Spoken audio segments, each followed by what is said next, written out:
Қазақстан Республикасының президенті Қасым-Жомарт Кемелұлы Тоқаевқа. Біз желтоқсандықтар елімізде болып жатқан осындай әділетсіздіктерге күштің құрылымдардың бейбіт шеруге шыққандарды зорлық-зомбылық жасап, басып заңсыз жатқандарына, оларды қуғын сүргінге ұшыратып, қазақтардың тағдырларының тағы да тәлкекке салынғандарына бей-жай қарай алмайтынымызды ашық мәлімдеп өзіңізге шығып отырмыз. Қолдаймыз. Ең біздің жаңағы қазіргі уақыттағы бізді ең қинап тұрған мәселе бұл мына кешегі бейбіт шеруге шыққандар, солардың террористермен қосылып, ұсталып, мародер бұзықтармен қосылып, барлығын бір сыпырғыштың астына салып сыпыру, ол дұрыс емес, бұл қатыгездік болып жатыр. Қазіргі уақытта бұзақылармен бейбіт шеруге шыққандардың ара-жігін ажыратып алу керек. Бұл деген өте сұмдық нәрсе болып жатыр қазір. Түрмедегілердегі жасап жатқан қатыгездік, зорлық, зомбылық, полиция жасап жатқан қорлықтарына біз шыдай алмай отырмыз. Сондықтан тергеу әділетті түрде жүргізілсін. Бұл өте келеңсіз жағдай болып жатыр. Біз 86 желтоқсанда кеңес әскерінен таяқ жедік. Тас лақтырсақ кеңес әскерінен лақтырдық. Ал қазіргі уақытта қазақ-қазақты қырып салып жатыр. Қазақ-қазақты қинап жатыр. Бұл дұрыс емес, тоқтатыңыздар. Әсіресе полиция қызметкерлері. Жаңағы жау кеткен соң қылышыңды боққа шап дейді. Бұл сіздер мүмкін ойлап жатқан шығарсыздар. Жаңағы бізді алаңда бізді таяқ жедік, енді міне сендерді аямаймыз. Екіншілер шықпайтындар ұрып соғамыз деп. Жоқ, қателесесіздер. Қазір жастар мысалы бір адам қайтыс болып кетсе, оның артында жоқ дегенде 100 адамы бар. Оның туғаны бар, туысқаны бар, кластасы бар, группаласы бар, қайын жұрты бар. Бір адамның өлігінің артында 100 адам тұр, қан жылап тұр қазір. 1000 адамды сөйтіп өлтіретін болсаңыздар, 100 000 адам әскер сіздерге қарсы дайындап отырсыздар, өздеріңізге қарсы. Полиция, сондықтан тәубеге келіңіздер. Ана түрмедегі ұрып соғу, қинау, қатыгездікті шұғыл түрде тоқтатыңыздар. Құрметті президент, мен өзім желтоқсан көтерілісінің басына өткізген азамат ретінде барлық желтоқсандықтардың атынан анау тексеріп жатырған барлық қан төгісіне байланысты ұлттық қауіпсіздік комитетіне, тергеу комитетіне және де президент сізге өтініш, келешек жастарымыз мемлекетіміздің болашағы деп ойлайтын болсақ, жастарымыздың сағын сындырмаңыздар, тергеу не барынша ашық өтсін, таза өтсін. Және де жастарымыздың шаңырағын құлатпаңыздар, жастарымыздың аналар жыламасын. Барлық күштік құрылымдардан, желтоқсандықтардың атынан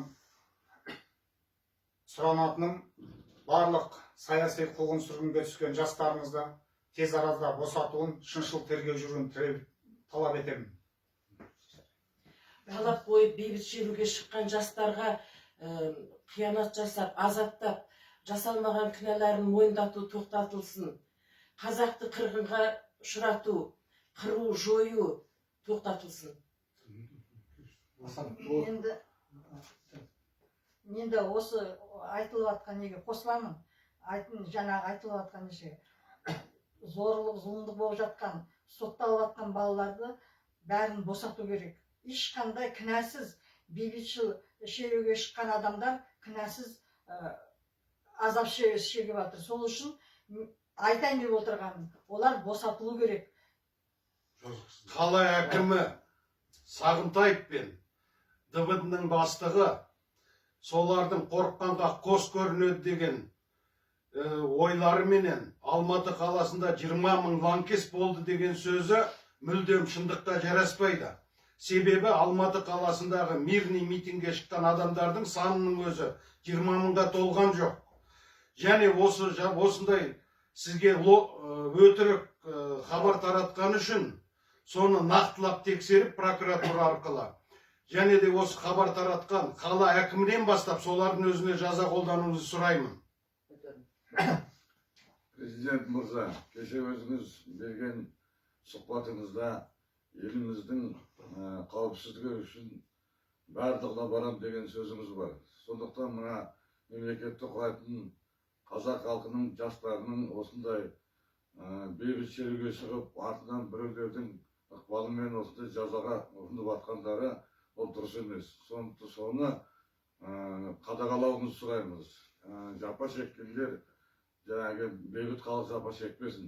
Мен соны талап етемін. Жастарымыздың экстремист, террорист деп жабылып жатқан жала алып тасталсын. Және де имандылық жолындағы биіктерден жерленген азаматтардың мүрдесін қазып алу тоқтатылсын.